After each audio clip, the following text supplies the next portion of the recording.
breaking news. Just moments ago, guys, the Trump administration asked the Court of International Trade to pause its decision blocking the president's tariffs while the White House seeks an appeal. NBC News chief White House correspondent Peter Alexander brings us the details. Overnight, a federal court slamming the brakes on President Trump's sweeping tariffs. It's our declaration of economic independence. The U.S. Court of International Trade ruling that the president does not have the authority to impose those steep tariffs on allies or adversaries. The court, in two separate cases, tossing out the tariffs the president imposed under a nearly 50-year-old emergency economic law that had never been invoked in a situation like this. The suits were filed by small businesses and a dozen states, arguing that President Trump violated the Constitution, which grants Congress, not the president, the authority to set tariffs. The administration already appealing, with a White House spokesperson arguing it is not for unelected judges to decide how to properly address a national emergency. The ruling injecting new uncertainty into the president's on-again, off-again tariffs, with many businesses complaining his chaotic approach has made it impossible to plan their purchases ahead. Thank you very much. Hours before the ruling, the president took issue with accusations he's backed down on his tariff threats when asked about a new term reportedly used by some on Wall Street, taco, short for Trump always chickens out. Oh, isn't that nice? Chicken out. I've never heard that. You mean because I reduced China from 145%? I mean, you ask a nasty question like that. It's called negotiation. You set a number. And if you go down, if I set a number at a ridiculous high number and I go down a little bit. There is a sense this could end up in the Supreme Court, and I am told that there's no rethinking of strategy, at least not yet from the president. I know there was some speculation last night, some wishful thinking perhaps from some other Republicans I heard from, that this may be an off-ramp for President Trump, that you could blame the courts, but then actually back away from some of the tariffs because of the impact on the markets, because of the impact potentially down the road on the economy if these deals don't go through and we start seeing supply chain issues and the like. But this is, Joe, as you well know, something the president has believed in for a very long time, and at least now, I'm told he doesn't plan to alter course. So I'm going to say this slowly, so our billionaire friends on Wall Street and our multi-millionaire friends on Wall Street who trade every day can understand it. You thought that Donald Trump was just talking when he kept campaigning and promising to provide tariffs? He wasn't. He's been saying that since 1987. And I have it on very good authority that people that are saying Donald Trump is backing down on tariffs and there's an off-ramp, that Donald Trump does not believe there is an off-ramp for tariffs. And people running around saying that he always backs down or he chickens out, why don't you just invite him to put more tariffs on more countries? He's not backing down on tariffs. It is one of the driving forces of his political life and his political being. There is no off-ramp. All right, let me say that again. There is no off-ramp. He is going to continue looking for opportunities to put tariffs on other countries that he believes have an unfair trade advantage on us, whether we believe it, whether Wall Street traders believe it or not, whether economists believe it or not. There is no off-ramp. Okay. Well, I seriously, these are supposed to be the smartest financial minds in the world. They're far from it. They keep misreading him. I've heard the same thing. There's not an off-ramp on this. He believes in tariffs. He's going to continue to believe in tariffs, and saying that he's chickening out or that there's an off-ramp on tariffs, as Jonathan said, it's wishful thinking.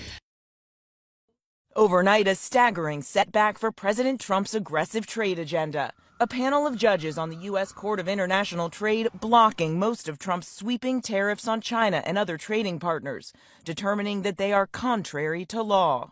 The move effectively bringing Trump's trade war to a screeching halt.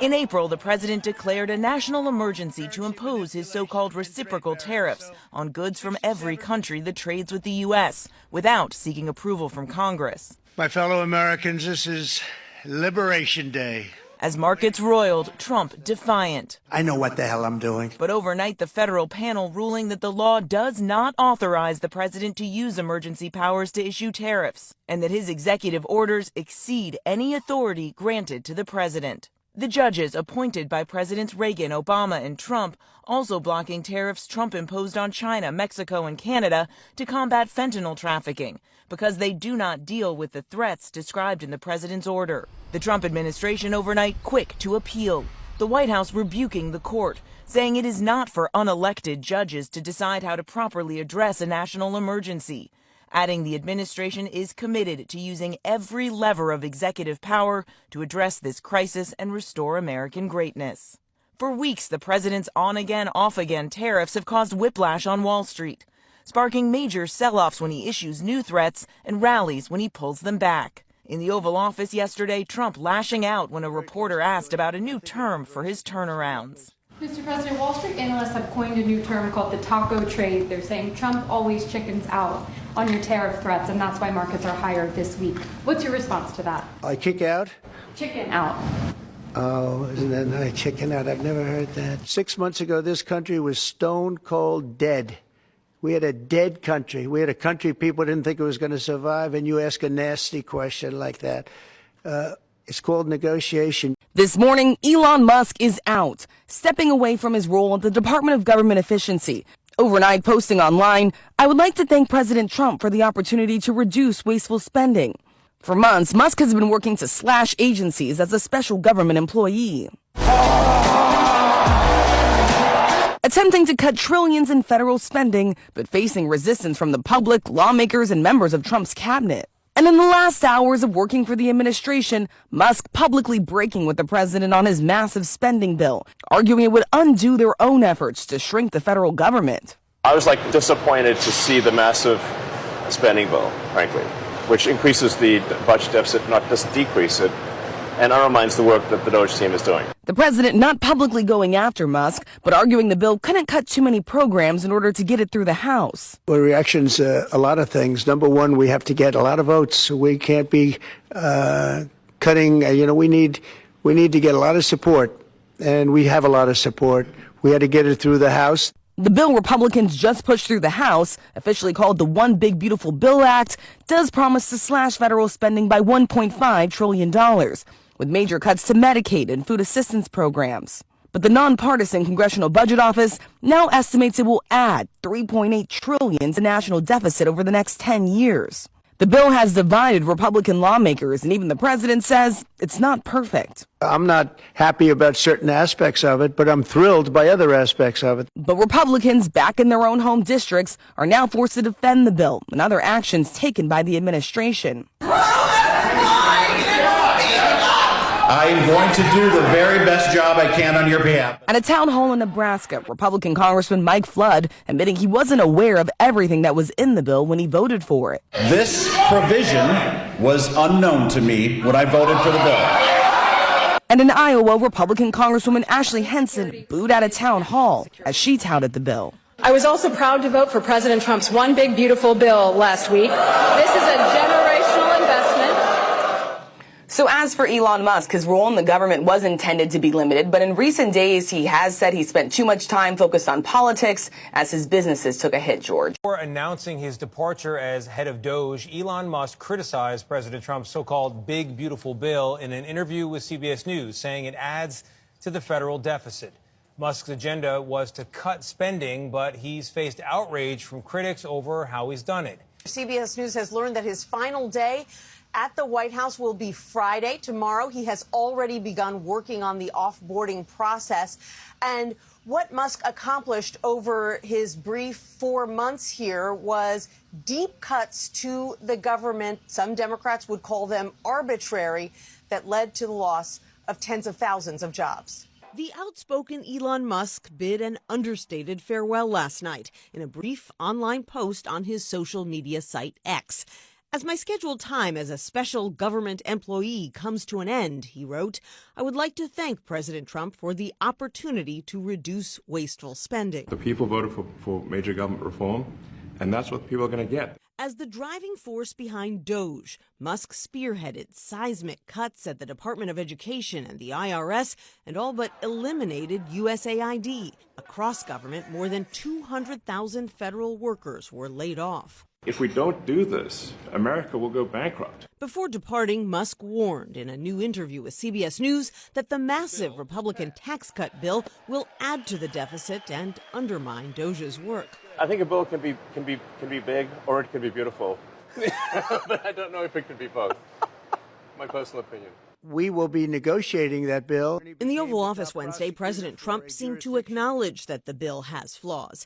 And he stepped up his criticism of Russian President Vladimir Putin, who has intensified his air attacks on Ukraine, even as Trump tries to broker an end to the war. I'm very disappointed at what happened a couple of nights now where people were killed in the middle of what you would call a negotiation. I'm very disappointed by that.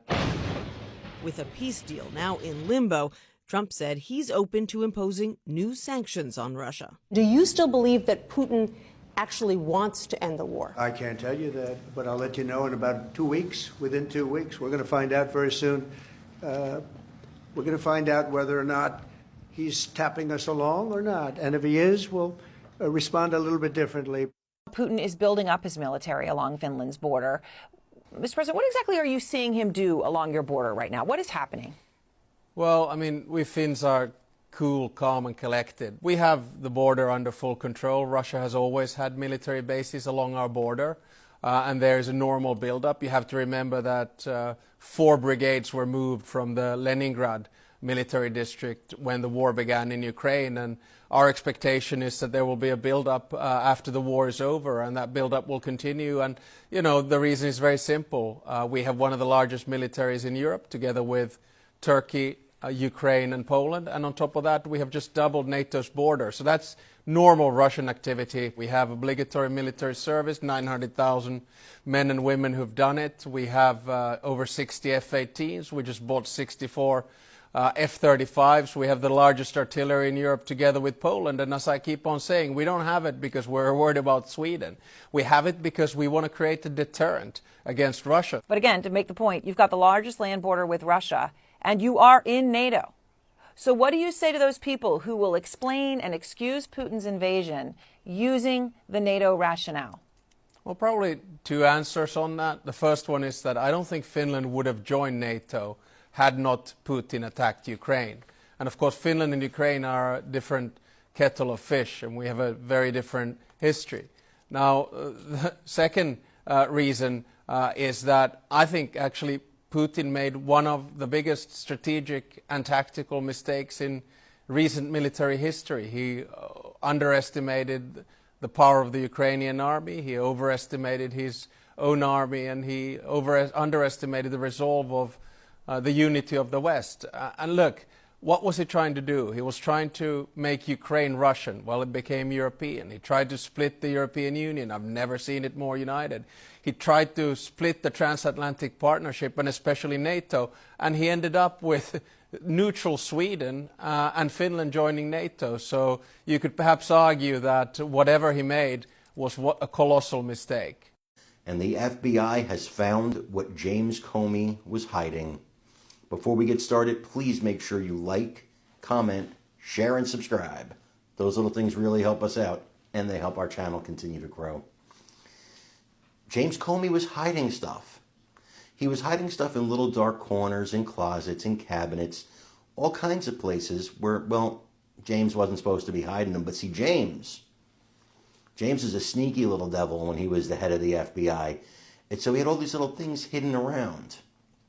And Kash Patel, the new leader of the FBI, the one that James Comey is so obsessed with, the one that James Comey can't stop talking about, the one whose credibility as head of the FBI James Comey still wants to call into question.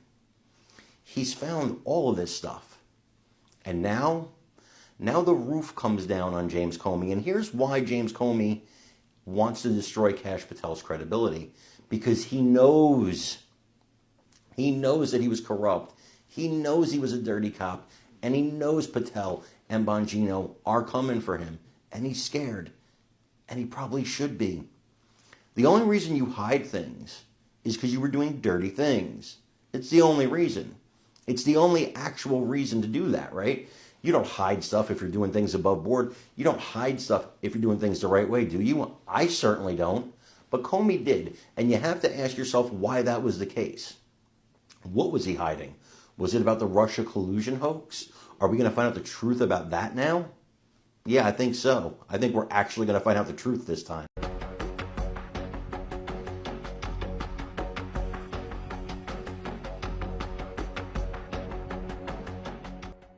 Hospital authorities, while confirming the death, stated that they have not yet determined whether the JN.1 variant was responsible. कल से Covid positive आया था और उसकी आज सुबह 4 बजे के करीब डेथ हुई है.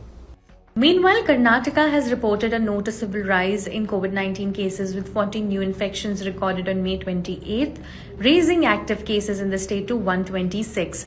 The state conducted 395 tests on the same day, with the test positivity rate increasing to 10.12%, up from 9.44% a day earlier. So far, in 2025, Karnataka has seen 211 COVID-19 cases and currently has 2 hospitalized patients. Mumbai has also seen a significant resurgence, averaging 11 new cases per day in May, totaling 346 infections this month. On May 28th alone, the city reported 36 new cases. Although hospitalizations remain minimal, Maharashtra has recorded 6 COVID-related deaths in 2025, all involving individuals with serious complications. Health experts urge public caution without panic. A senior epidemiologist with the BMC said, and I quote, "The virus is endemic now and requires a managed, rational response." Maharashtra has reported a total of 521 cases since January 1st, with 343 of those surfacing in May. Breaking news coming in on the morning of May 29th. Dozens of law enforcement officers, some in masks and camouflage, carried out a coordinated immigration raid across multiple construction sites in Tallahassee.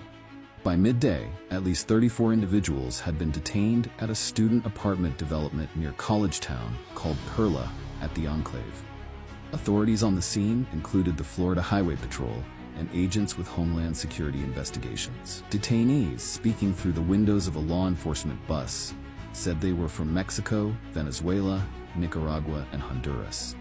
One man who identified himself as Martin said around 15 others were with him on the bus, restrained with their hands behind their backs. Water was reportedly on board, but without cups, as temperatures rose under the Florida sun. 2 women were also seen in handcuffs, placed into the back of a state trooper's cruiser. Other workers described scenes of panic as some tried to flee, only to find exits blocked by law enforcement. Identification checks were conducted before individuals were either released or taken into custody. Officials with ICE confirmed to USA Today Network Florida that multiple search warrants were executed as part of an ongoing investigation. They offered no additional details.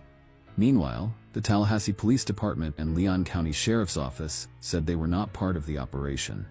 However, LCSO later said some detainees facing criminal charges would be held under ICE detainers at the Leon County Jail, with others likely transported to holding facilities in Baker or Walton counties. The operation is considered one of the largest immigration enforcement sweeps in North Florida, and comes as Florida continues to defend its controversial SB 4C law, which criminalizes undocumented immigration at the state level. The law is currently blocked by a federal court order. Construction worker Fernando Sanchez recalled officers shouting commands as chaos unfolded on his job site at Gaines and Mosley Streets. "People were panicking. I wasn't, but I felt terrible for my coworkers," he said. Sanchez demanded to see a warrant before complying with orders. Michael Martinez, who was working at a nearby site, said agents had raided his location an hour earlier. "It's just crazy how they're doing this," he said, noting several workers ran, though only a few were captured. Multiple agencies were seen on site, including officers with IRS Criminal Investigation, U.S. Customs and Border Protection, and the Florida Department of Law Enforcement. At least 5 construction firms reportedly had workers at the Perla site. Those who passed ID checks were quickly contacting family members. Katie Salter, a recent graduate of Florida State University, said she was awakened by a friend calling to report a large police presence and a mobile command unit parked near their building. Banning halal slaughter. Parliament is about to debate it, and it's already sparking outrage across the country. In a move that could ignite serious cultural tension, MPs are set to debate whether halal slaughter should be banned in the UK. Supporters of the motion claim it's about animal welfare, but critics say it's a direct attack on religious freedom. Halal practices are followed by millions of British Muslims, and a ban would fundamentally change how faith communities live. Leaders from across the UK's Muslim and Jewish communities have condemned the proposal, warning it risks stoking division and discrimination. They argue, why target religious practices now? What message does that send? Many fear this is part of a wider pattern where minority traditions are being politicised in the name of British values. And while animal welfare matters, so does respecting the rights of every citizen. Ban or not, this debate could reshape the relationship between faith and state in the UK. Should it go ahead? Drop your thoughts in the comments. Banning halal slaughter. Parliament is about to debate it, and it's already sparking outrage across the country. In a move that could ignite serious cultural tension, MPs are set to debate whether halal slaughter should be banned in the UK. Supporters of the motion claim it's about animal welfare, but critics say it's a direct attack on religious freedom. Halal practices are followed by millions of British Muslims, and a ban would fundamentally change how faith communities live. Leaders from across the UK's Muslim and Jewish communities have condemned the proposal, warning it risks stoking division and discrimination. Now, the UN's World Food Programme says that hordes of hungry people have broken into a food supply warehouse in central Gaza. Videos show chaotic scenes of people taking the supplies as shots were fired. The WFP says at least 4 people died in the incident and several were injured. The organisation has called for an immediate scaling up of food aid, saying humanitarian needs in Gaza have spiralled out of control. Donald Trump's latest attack on Harvard is troubling for America. His attempt to strip one of the world's most prestigious universities of its ability to enroll foreign students is a response to Harvard suing the government after having $2.7 billion in funding grants withheld. It's been blocked by the courts, but it represents a big escalation in the president's war on Ivy League universities. The president sees the Ivies as too rich to need government money. Many have big endowments, Harvard's is the largest, and they receive generous tax treatment. Plenty of Republicans also view the nation's top universities as spreading left-wing ideas, censoring conservatives, and promoting unfair diversity policies, all while allowing anti-Semitism to fester. However, Harvard, like other universities, is taking the problem seriously. This is really about power. If you stand up to the Trump administration, it will come after you. Some of the best minds in the world come to Harvard. Closing the gate to them deprives the nation of potential contributions to science, tech, and culture. And if you're a foreign student smart enough to get into Harvard, you have plenty of other options when it comes to choosing where to study. Why choose an elite American university if the country's president doesn't want you there?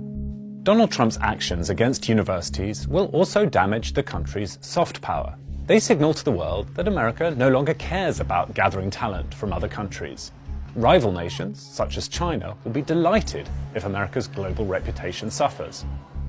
This attack is the latest in a string of attempts to bully top universities, to ditch areas of research the administration dislikes, and, in Harvard's case, to cut off research funding altogether.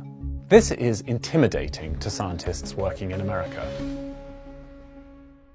Thousands of research jobs have been lost already.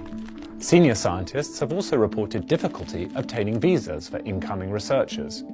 Data suggests that applications for research jobs from non-Americans have fallen by 25% since last year. There are also indications that lots of researchers in America may be looking for an exit. Ultimately, it's not just America losing out here. American universities are places where the world's smartest people come and bounce ideas off each other and invent things that then benefit us all. That culture of inquiry is hard to reproduce elsewhere.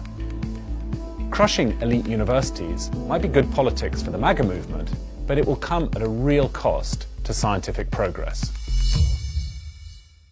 Donald Trump faced 3 major legal setbacks in one day.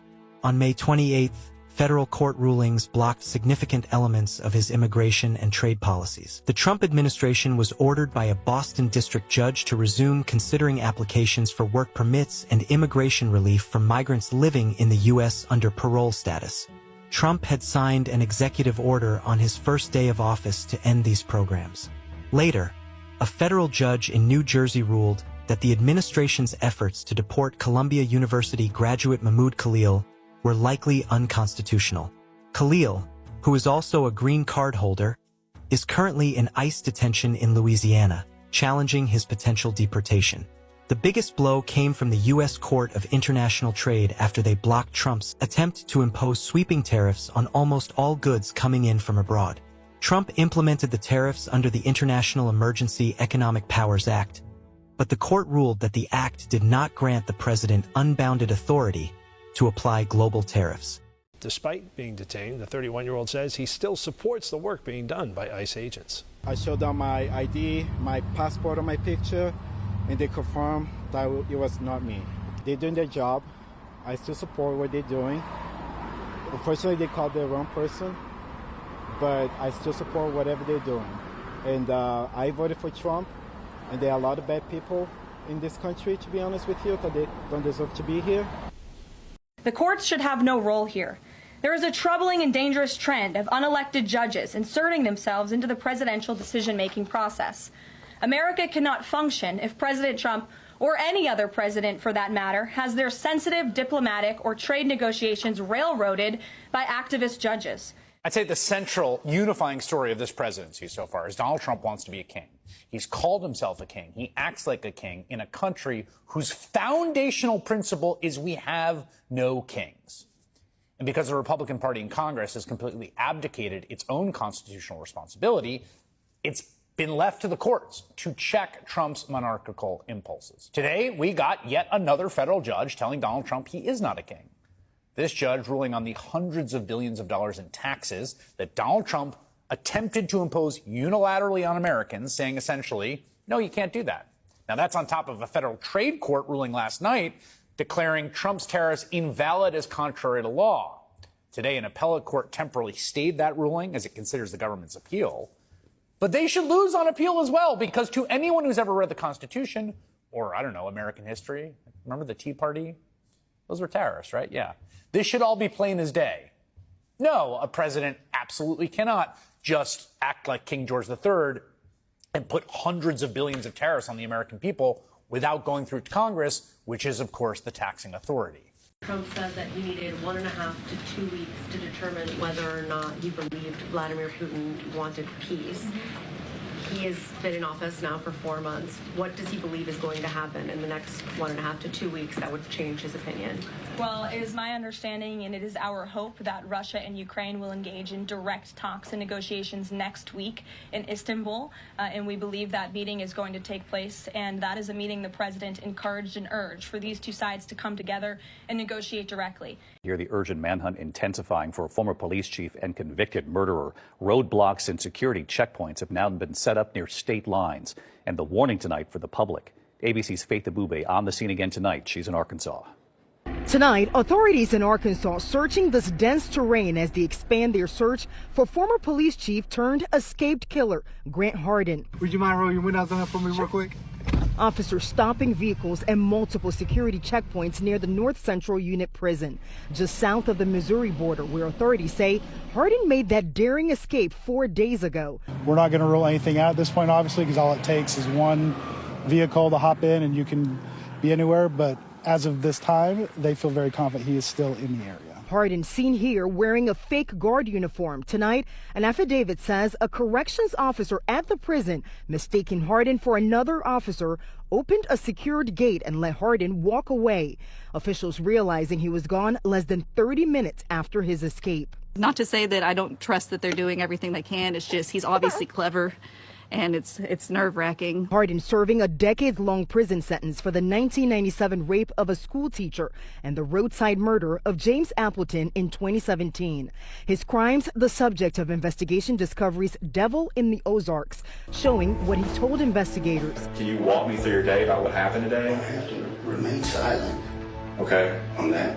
Hours from that prison, the family of Hardin's murder victim left reeling by his escape. It just seems so unreal. I mean, how does this happen? He is just an evil man. He should not be trusted.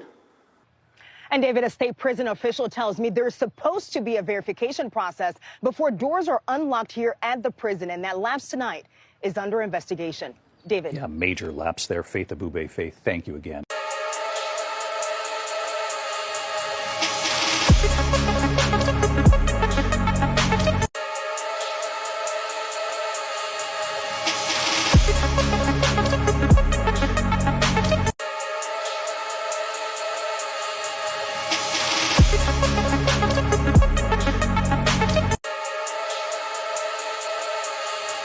They enjoy saying it every year in their economic surveys.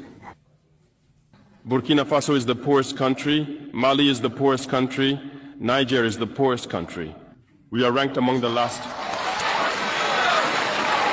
Very well, if we are as poor as they say, but when the time came to take responsibility, we asked these masters to leave. Why don't they want to leave?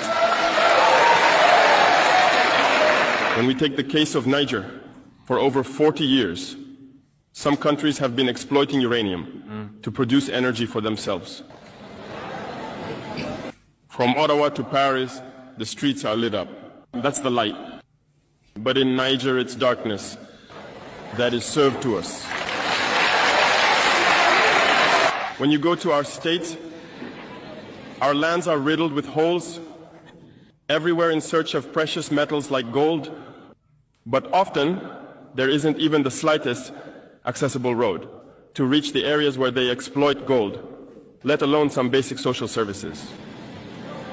That's why we decided to revolt and take the destiny of our countries into our own hands. There are many other examples.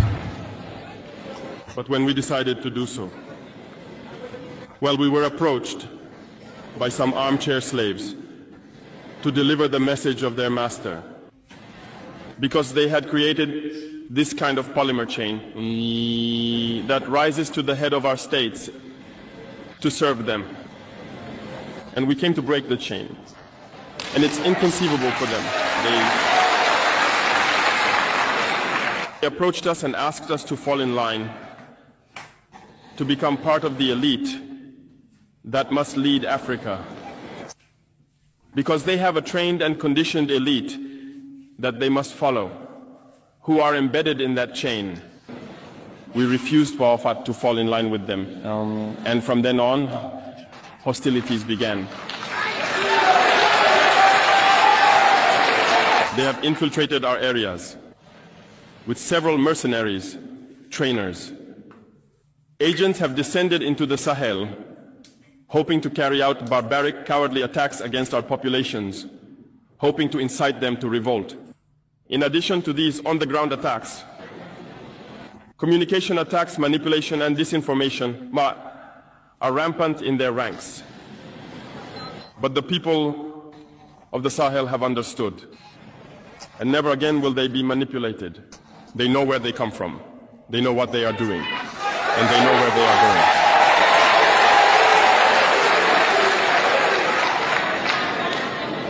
We will no longer allow this. People are awake and fighting today, not for ourselves, but for future generations. And thank you all for the fight that is being waged. This never makes us cry. We will not tremble. We will face it. We will fight for true independence, for our freedom.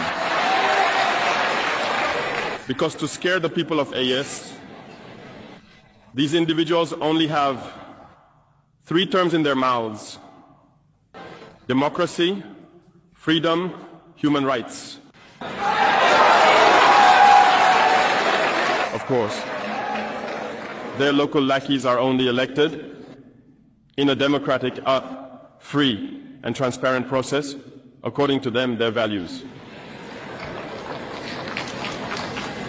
What could be more normal? That they want to impose this on us, because they are the ones who set the rules. Very well.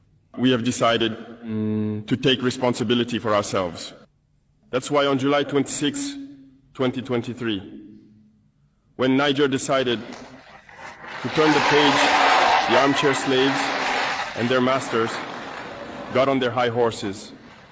They put their local lackeys forward and decided to wage a war against the Nigerian people. So we said, anyone who dares to attack Niger will face us, because we will wage a relentless war to the last drop of blood against anyone who dares to attack our state. This statement, this decision we made yesterday is relevant today and will be relevant tomorrow and forever. Thus, the AES was born on September 16th, 2023, within a framework of mutual defense. But we deemed it necessary to extend and expand the architecture of the AES. What brings us together today should allow us to venture into other areas beyond defense, notably finance and economy, infrastructure, health, education, and so on. I hope that these moments will be a story we write for the AES, but especially for Africa and the entire world. May God enlighten each and every one of us. May God inspire us in these tasks entrusted to us. And above all, when we carry out our work, let us keep one thing in mind: the supreme interest of our populations. With that, we pray once again to the good Lord to accompany us all in our various tasks, to protect our fighters, who, thanks to them, allow us to sit here and discuss the future of our states. Once again, thank you, people of Niger. Be united and in solidarity. People of the AES, the homeland or death. Never, ever, ever give up. Things will work out just fine. Adversity makes you stronger. Don't give in, don't back down, and never stop doing what you know is right.